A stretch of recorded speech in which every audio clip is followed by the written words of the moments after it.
வாழ்வில் வார்த்தை ஊழியங்கள் வழங்கும் இன்றைக்கான இறை வார்த்தை. நம் ஆண்டவர் இயேசு கிறிஸ்துவின் இணையற்ற நாமத்தில் இந்த காலை வேளையிலே மகிழ்ச்சியோடு உங்களை வாழ்த்துகிறேன். நம் ஆண்டவர் தருகின்ற சமாதானமும் சந்தோஷமும் இன்றைக்கு உங்கள் வாழ்க்கையிலே நிறைவாய் காணப்படுவதாக. தேவனுடைய கரம் உங்களோடு இருப்பதாக என்று ஒருவர் நம்மை ஆசீர்வதித்தால் நமக்கு அந்த வார்த்தைகள் மிகுந்த மகிழ்ச்சியையும் சமாதானத்தையும் கொடுக்கும். எஸ்றா புத்தகத்தின் 7 மற்றும் 8 அதிகாரங்களை வாசிக்கும் பொழுது, தேவனுடைய கரம் எஸ்றாவின் மேல் இருந்ததினால் அவர் பெற்ற 4 விதமான ஆசீர்வாதங்களை நாம் அறிந்து கொள்ள முடியும். முதலாவது மனுஷர் தயவு. 7 அதிகாரம் 6 வசனத்தில் எஸ்றாவிற்கு பெர்சியா ராஜா அர்தஷஷ்டா அவன் கேட்டதையெல்லாம் கொடுத்தான் என வாசிக்கின்றோம். ஆண்டவரின் கரம் நம்மோடு இருந்தால் நமக்காக பிறரிடம் ஆண்டவர் பேசுவார். இரண்டாவதாக தேவ நடத்துதல். 7 அதிகாரம் 9 வசனத்தில் எஸ்றா சரியான நேரத்தில் எருசலேமிற்கு வந்து தன் பணிகளை ஆரம்பிப்பதை காண்கிறோம். ஆண்டவரின் கரம் நம்மோடு இருந்தால் அவர் நம்மை சரியாக கரம் பிடித்து வழி நடத்துவதை உணர முடியும்.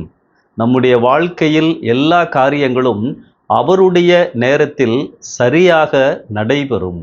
மூன்றாவதாக தேவ பலன். 7 அதிகாரம் 28 வசனத்திலே கர்த்தரின் கரம் எஸ்றாவோடு இருந்ததால் அவர் பலப்பட்டார் என காண்கிறோம்.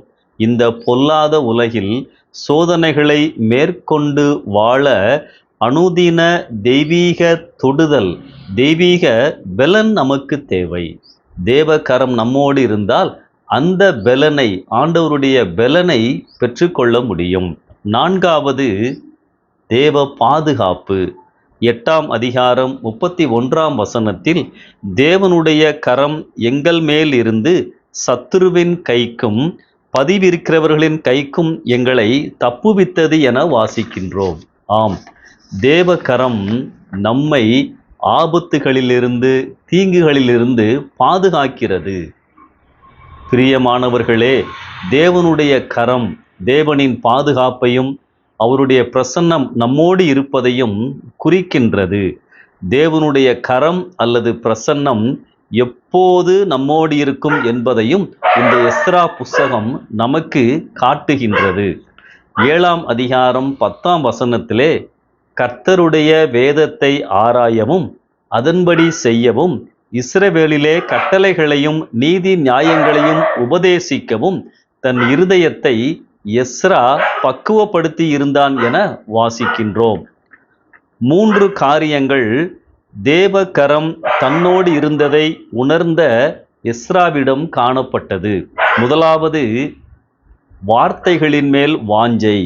கர்த்தருடைய வேதத்தை ஆராய்தல் என்றால் தேடுதல் மற்றும் கற்றுக்கொள்ளுதல் என்று பொருள் கொள்ளலாம். இந்த வாஞ்சை நம்மிடத்திலே காணப்படுகிறதா? இரண்டாவதாக வார்த்தைக்கு கீழ்ப்படிதல். கற்றுக்கொண்ட காரியங்களின்படி எஸ்றா வாழ்ந்தார். எதை வார்த்தைகளிலிருந்து கற்றுக்கொண்டாரோ, அறிந்து கொண்டாரோ அவைகளை தன் வாழ்வில் கடைபிடித்தார்.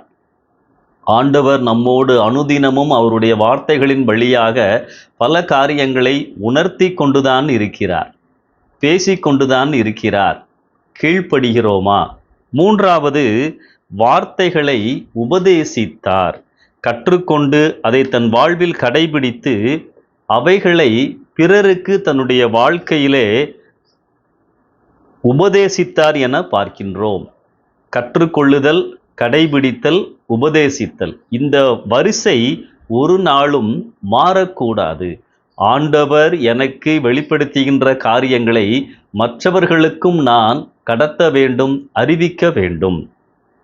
அன்பானவர்களே, கர்த்தரின் கரம் நம்மோடு இருந்தால் மனுஷர் தயவு, தேவ நடத்துதல், தேவ பலன், தேவ பாதுகாப்பு இவைகளை நாம் பெற்றுக்கொள்கின்றோம்.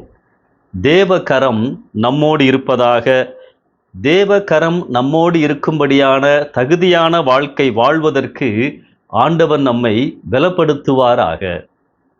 இந்த சிந்தனையோடு இந்த நாளை ஆரம்பிப்போம்.